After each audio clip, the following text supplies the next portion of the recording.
Hello, welcome back. कैसे हो सभी कोडर्स। आज हम बात करने वाले हैं लारावेल एलोक्वेंट ओआरएम के रिलेशनशिप के बारे में। रिलेशनशिप आप बेसिकली एसक्यूएल क्यूरी के थ्रू भी बना सकते हैं, लेकिन वो काफ़ी डिफिकल्ट हो जाता है जब आप उस तरह की क्यूरी वगैरह बनाकर रन करते हैं, तो वहाँ पर एरर आने के चांसेस बहुत ज़्यादा होते हैं। लेकिन यहाँ पर एलोक्वेंट ओआरएम की मदद से आप सिंपल सिर्फ एक चुटकी में ही अपने सारी रिलेशनशिप क्रिएट कर सकते हैं। यहाँ पे 3 तरह की रिलेशनशिप है, जिसमें 1 to 1, 1 to many और many to many रिलेशनशिप आती है, जो कि सबसे ज़्यादा यूज की जाती है। ठीक है, तो 1 to 1 रिलेशनशिप का मतलब क्या है कि कोई एक टेबल किसी एक टेबल के रिलेशन में हो, और 1 to many का मतलब क्या है कि कोई एक टेबल का जो डाटा है वो किसी दूसरी या कई तरह की रिकॉर्ड से मैच करता हो। ठीक है, और तीसरा जो मैनी टू मैनी है, वहाँ पर कोई मल्टीपल रिकॉर्ड मल्टीपल्स अलग रिकॉर्ड्स के साथ मैच कर रहा हो या रिलेशनशिप के अंदर हो। ठीक है, तो यहाँ पर एक पिक्चर की तरह से समझते हैं कि कैसे ये चीज़ काम करती है। तो यहाँ पर हम पहले 1 to 1 रिलेशनशिप को समझेंगे। यहाँ पे मैं जो वेबसाइट यूज़ कर रहा हूँ वो है dbdiagram.io के नाम से। मैं जूम करके आपको इसका URL दिखा देता हूँ, dbdiagram.io। तो यहाँ पर मैंने इस डाटाबेस को डिज़ाइन किया है। अगर आपके पास कोई भी फाइल वगैरह है तो आप इसको इंपोर्ट कर सकते हैं यहाँ से, काफ़ी अच्छी चीज़ है ये। और अगर आप कोई दूसरी चीज़ यूज़ करना चाहते हैं जिसमें कि ऑटोमेटिकली आप खुद ऐसे फील्ड क्रिएट कर सकें, तो यहाँ पर एक और है SQL DBM के नाम से। मैं इसको जूम करके आपको URL दिखा देता हूँ। और ये भी काफ़ी अच्छी वेबसाइट है जहाँ पर आप अपने डाटाबेस को डिज़ाइन कर सकते हैं कि अगर जब भी कोई प्रोजेक्ट आप बनाना चाहें तो उसके डाटाबेस को अगर आप डिज़ाइन करना चाहते हैं तो काफ़ी अच्छी चीज़ें हैं ये। तो यहाँ पर देखते हैं कि जैसे मेरे पास एक यूज़र की टेबल है, यूज़र की टेबल के अंदर मेरे पास आईडी है, फुल नेम है और क्रिएटेड डेट है। ठीक है, या कोई भी फील्ड हो सकते हैं, कितने भी फील्ड हो, कोई ऐसी कोई ज़रूरी नहीं है। ठीक है, उसी तरह हमारे पास एक और टेबल है फ़ोन्स। जैसे यूज़र एक के पास एक फ़ोन हम ऐड करवा रहे हैं, ठीक है, तो यूज़र की रिलेशन 1 to 1 हो जाएगी वहाँ पे। ठीक है, तो जैसे कि मान लो एक यूज़र के पास एक ही फ़ोन नंबर यहाँ पर अवेलेबल है। वैसे तो आजकल मल्टीपल हो रहे हैं, लेकिन यहाँ पर सोच के चलते हैं कि यूज़र के पास सिर्फ एक ही मोबाइल नंबर हो। ठीक है, तो यहाँ पे हमारी जो रिलेशनशिप है वो हो जाएगी 1 to 1। तो यहाँ पर जो फ़ोन्स वाली टेबल है इसको हम रिलेशनशिप टेबल के नाम से जानेंगे, और यहाँ पर इसको रखेंगे user_id, जो कि इस यूज़र की है, ताकि हमें पता लगे कि ये यूज़र किससे बिलोंग कर रहा है। ठीक है, तो यहाँ पे आपको ध्यान रखना है कि ये जो टेबल का डाटा है, कोई भी एक सिंगल रिकॉर्ड या रो एक यूज़र से बिलोंग करेगी। ठीक है, और यूज़र के पास #1 होगा। ठीक है, तो ये बात आपको ध्यान रखनी है, ये आगे आपको काम आएगी कि जहाँ पर फॉरेन आईडी, इसको हम फॉरेन आईडी कह सकते हैं, या यहाँ पे जैसे कि टेबल का सिंगुलर नाम user_id यूज़ किया गया है, तो वो एक बिलोंग करता है किसी दूसरी टेबल के साथ। ठीक है, तो यहाँ पे बातें काफ़ी हो गई है, अब हम कोड की तरफ चलते हैं। तो यहाँ पर सबसे पहले हम क्या करेंगे, एक यहाँ पर अपने एक टेबल बनाएंगे और साथ में मॉडल भी बनाएंगे। PHP आर्टिसन, यहाँ पे मैं जूम कर लेता हूँ, PHP artisan make :model, and यहाँ पे लिख देता हूँ मैं फ़ोन माइनस माइग्रेशन चाहिए मुझे, कंट्रोलर भी मैं ऐड कर लेता हूँ। ठीक है, सेव करते हैं। जैसे ही हमने ऐड किया, यहाँ पे हमारा मॉडल और माइग्रेशन क्रिएट हो गया है और कंट्रोलर भी क्रिएट हो गया है। जूम आउट करते हैं, यहाँ पर हमारे जो ऐप लेवल डायरेक्टरी के अंदर हमारे पास अभी फ़ोन अवेलेबल है, लेकिन उससे पहले हमें क्या करना है, हमें माइग्रेशन का जो यहाँ पे जो हमें कॉलम चाहिए वो बनानी पड़ेगी। ठीक है, तो यहाँ पर हम क्या करते हैं, एक टेबल यहाँ पे क्रिएट करेंगे। यहाँ पे फॉरेन आईडी हम पास करेंगे, ज़्यादा लंबा चौड़ा काम नहीं है। यहाँ पे फॉरेन आईडी का अगर मैं आपको डायरेक्ट यहाँ पे दिखाऊं तो इन्होंने पीछे ऑटोमेटिक ये सारी चीज़ें करके रखी है कि कौन कौन सी, यहाँ पर जैसे टाइप इसका ऑटोमेटिक बिग इंटीजर हो गया, नेम इसका कॉलम, जो भी कॉलम का नाम हम दे रहे हैं वो हो जाएगा। यहाँ पे ऑटो इंक्रीमेंट फॉल्स हो जाएगा, जैसे कि ऑटो इंक्रीमेंट नहीं होना चाहिए फॉरेन आईडी में। अनसाइंड ट्रू, मतलब वो कोई नेगेटिव वैल्यू नहीं होनी चाहिए।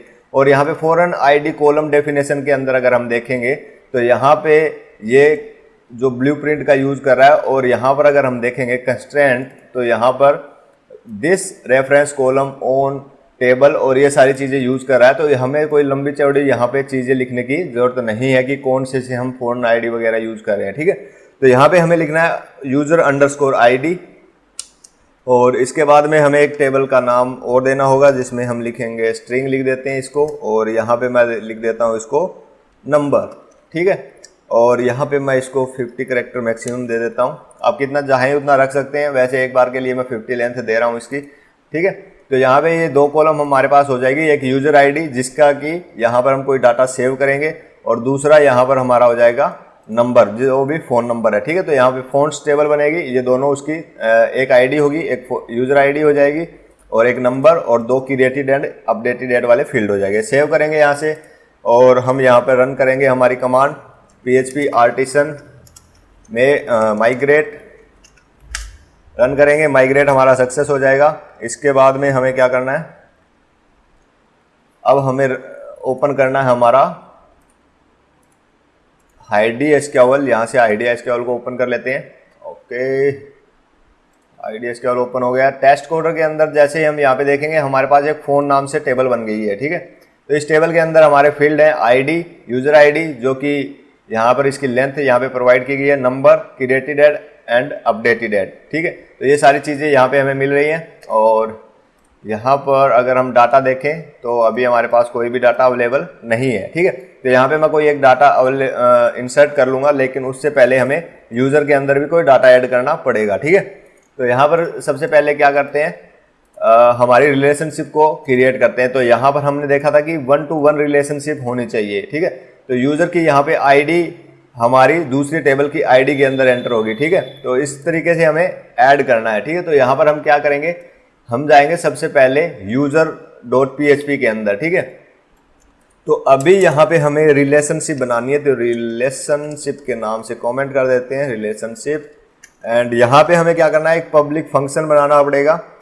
यहाँ पर नाम रखना है, जैसे कि हमारा 1-to-1 रिलेशनशिप है तो हमें सिंगुलर नाम देना होगा, ठीक है। तो यहाँ पर क्या है कि एक यूजर के पास एक फ़ोन है, ठीक है। तो यहाँ पे हम क्या लिखेंगे, फ़ोन लिखेंगे, ना कि फ़ोन्स लिखेंगे, ठीक है। तो ये बात आपको ध्यान रखनी है, हमें फ़ोन ही लिखना है जब हम सिंगल रिलेशनशिप बना रहे हो, ठीक है। और या जो भी आप जिससे भी रिलेशनशिप बनाएंगे तो वो चीज़ आपको यहाँ पे लिखनी है। उसके बाद में हमें क्या लिखना है, हमें रिटर्न करना होगा वेरिएबल दिस, और इस मॉडल के साथ हमें एक मेथड मिलता है हैज1 का, ठीक है, कि ये वाला जो यूजर है उसके पास एक फ़ोन अवेलेबल होगा, एक फ़ोन होगा उसके पास, ठीक है, एक फ़ोन नंबर होगा, ठीक है। तो यहाँ पर या तो हम कमेंट करके ऐसे पास कर सकते हैं ऐप फ़ोन, ठीक है, या फिर हम डायरेक्टली यहाँ पर पास कर सकते हैं हमारे मॉडल की क्लास को, ठीक है। तो जैसे कि फ़ोन : क्लास, ठीक है। तो इस तरीके से हम इसको पास कर सकते हैं। और यहाँ पर अगर आपका कोई मॉडल दूसरे फोल्डर के अंदर है तो आपको उसका नेम स्पेस भी यूज़ करना पड़ेगा, ठीक है। तो यहाँ पर सिंपल हमने इसको बता दिया कि यूज़र के पास एक फ़ोन है, ठीक है।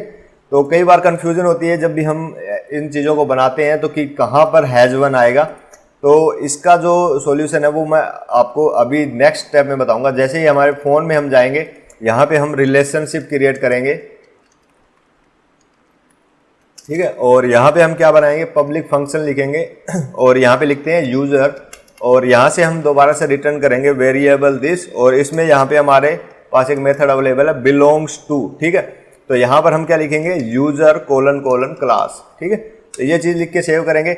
अभी हमने यहाँ पे बिलोंग्स टू यूज़ किया है और यहाँ पे हमने हैज1 यूज़ किया, क्यों, क्योंकि ये वाली जो हमारी टेबल है फ़ोन, जहाँ पर हमने फॉरेन ID यूज़ की है, जैसे कि हमने यहाँ पे यूज़ किया है user_ID, या कोई भी यहाँ पर हम कोई फील्ड यूज़ करें कोई दूसरी टेबल का, तो यहाँ पर जो _ID के थ्रू हम जो भी फील्ड कॉलम बना रहे हैं तो वहाँ पर हमारा यूज होगा बिलोंग्स टू, ठीक है। ये बात आपको ध्यान रखनी है। जहाँ पे हम फॉरेन ID यूज़ कर रहे हैं, किसी दूसरे टेबल की कोई मेन ID यूज़ कर रहे हैं, तो वहाँ पर उस मॉडल के अंदर हम लिखेंगे बिलोंग्स टू, ठीक है।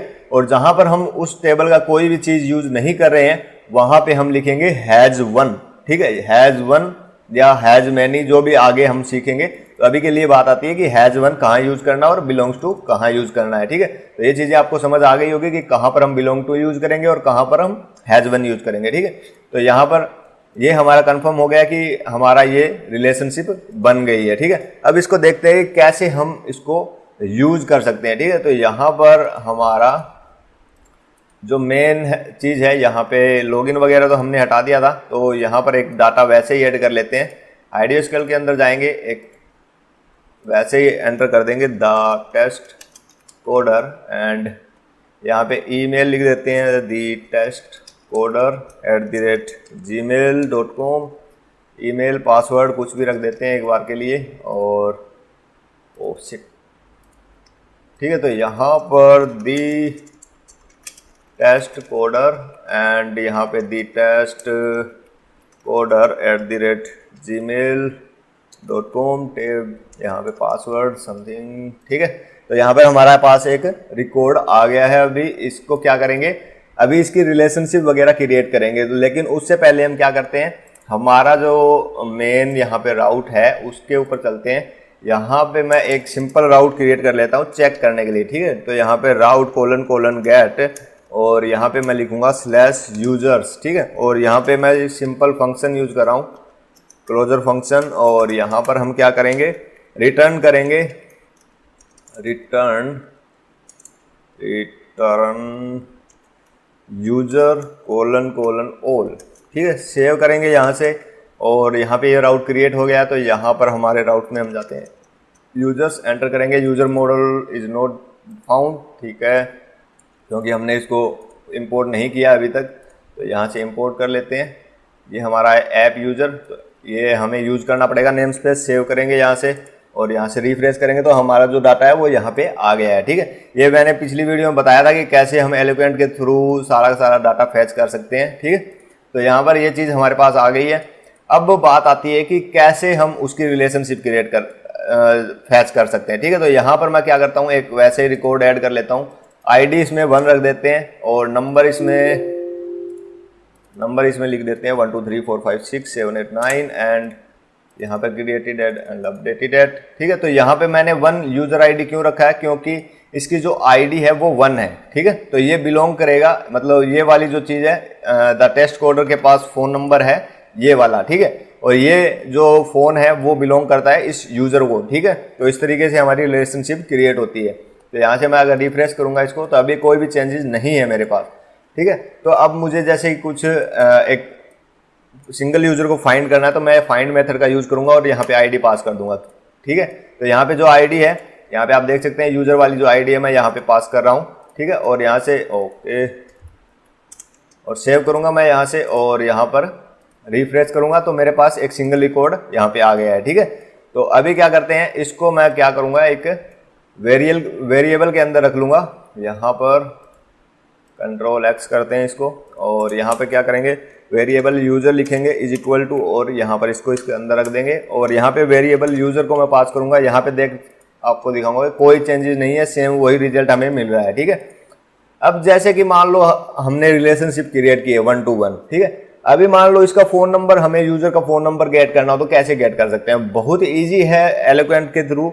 अगर हम कोई भी यूज़ करना चाहें उसकी रिलेशनशिप, तो यहाँ पे जैसे कि हमारे पास फ़ोन है, ठीक है, यूज़र हमारे पास एक मॉडल है, ठीक है। इस मॉडल के ऊपर मैं जाऊँगा तो मेरे पास मैंने एक फंक्शन क्रिएट किया हुआ है, ठीक है। तो इस तरीके से मैं इसको यूज़ कर सकता हूँ यहाँ पे प्रॉपर्टी के जैसे, ठीक है। जैसे हम प्रॉपर्टी यूज़ करते हैं किसी भी ऑब्जेक्ट की, वैसे ही मैं इसको यूज़ कर सकता हूँ। तो यहाँ पे सेव करूँगा, मैं यहाँ से रिफ्रेश करूँगा, तो यहाँ पे आप देख सकते हैं कि मेरे पास वो फ़ोन नंबर वाला टेबल यहाँ पे आ गया है, ठीक है। अगर इस फ़ोन नंबर का मुझे सिर्फ नंबर चाहिए तो मैं क्या करूँगा, नंबर से लिख दूँगा यहाँ पे, ठीक है। और यहाँ से रिफ्रेश करूँगा तो वो मेरे पास नंबर आउटपुट में आ गया है, ठीक है। तो यहाँ से इस तरीके से हम किसी भी नंबर को फैच कर सकते हैं, ठीक है। और अगर इसको हम मेथड के थ्रू यूज़ करेंगे, जैसे कि हम इसको एज ए मेथड अगर रन करते हैं तो हमारे पास क्या आउटपुट आएगी। तो यहाँ पर हमारे पास वैसे कोई आउटपुट नहीं आती है, लेकिन जैसे हमें मान लो कोई क्रिएट करना हो, ठीक है, जैसे यूज़र को यहाँ से हमें क्रिएट करना हो कुछ डाटा की, मतलब हम डालना चाहते हैं, तो यहाँ पे हम जैसे कि नंबर वगैरह ऐड करना चाहते हैं, ठीक है। तो यहाँ पे क्रिएट नंबर, एंड यहाँ पे मैं लिख दूंगा 1 2 3 4 कुछ भी रेंडम स्ट्रिंग, ठीक है। सेव करते हैं। यहाँ पे मैं इसको एक बार डिलीट कर देता हूँ, ठीक है। तो मेरे पास अभी फ़ोन के अंदर कोई भी कॉलम नहीं है, और मैं इसको रिफ्रेश करूँगा। यहाँ पे अभी फिलेबल प्रॉपर्टी मांग रहा है, ओके। यहाँ पर हमें क्या करना होगा, पिछली वीडियो में हमने देखा था कि मास असाइनमेंट वाला सिस्टम, तो यहाँ पे हम लिख देंगे प्रोटेक्टेड वेरिएबल गार्डेड कर देता हूँ मैं एक बार, क्योंकि हमें कोई वैसे हम कोई प्रोडक्शन वगैरह के लिए तो बना नहीं रहे हैं। तो यहाँ पे गार्डेड प्रॉपर्टी को मैं सिंपली एक एरे पास कर रहा हूँ खाली, और यहाँ से मैं दोबारा से रिफ्रेश करूँगा तो मेरी आईडी यहाँ पे बन के तैयार हो गई है, नंबर यहाँ पे आ गया है। यूजर आईडी इसमें दे दी और आईडी नंबर 2 जो कि ऑटोमेटिक इंक्रीमेंट होता है, यहाँ पे 2 आईडी आप चेक कर सकते हैं। तो इस तरीके से हम कोई भी रिलेशनशिप क्रिएट भी कर सकते हैं, या हमें कोई मॉडल वगैरह हम क्रिएट करना चाहें तो उसी दौरान अगर हमें डाटा इनपुट करना है तो हम डाटा भी इनपुट कर सकते हैं हमारी रिलेशनशिप टेबल के अंदर। तो ये थी हमारी 1-to-1 रिलेशनशिप। काफ़ी वीडियो लंबी हो गई है, छोटी सी चीज़ थी, लेकिन मैं थोड़ा सा डीपली आपको बताना चाहता था कैसे कैसे सारी चीज़ें काम करती है, ताकि आपको बार बार इन चीज़ों की परेशानी ना हो। तो ये वीडियो थी हमारी 1-to-1 रिलेशनशिप के बारे में। तो आज की वीडियो में बस इतना ही। कोडिंग करते रहिए, मजे में रहिए, तब तक के लिए बाय बाय।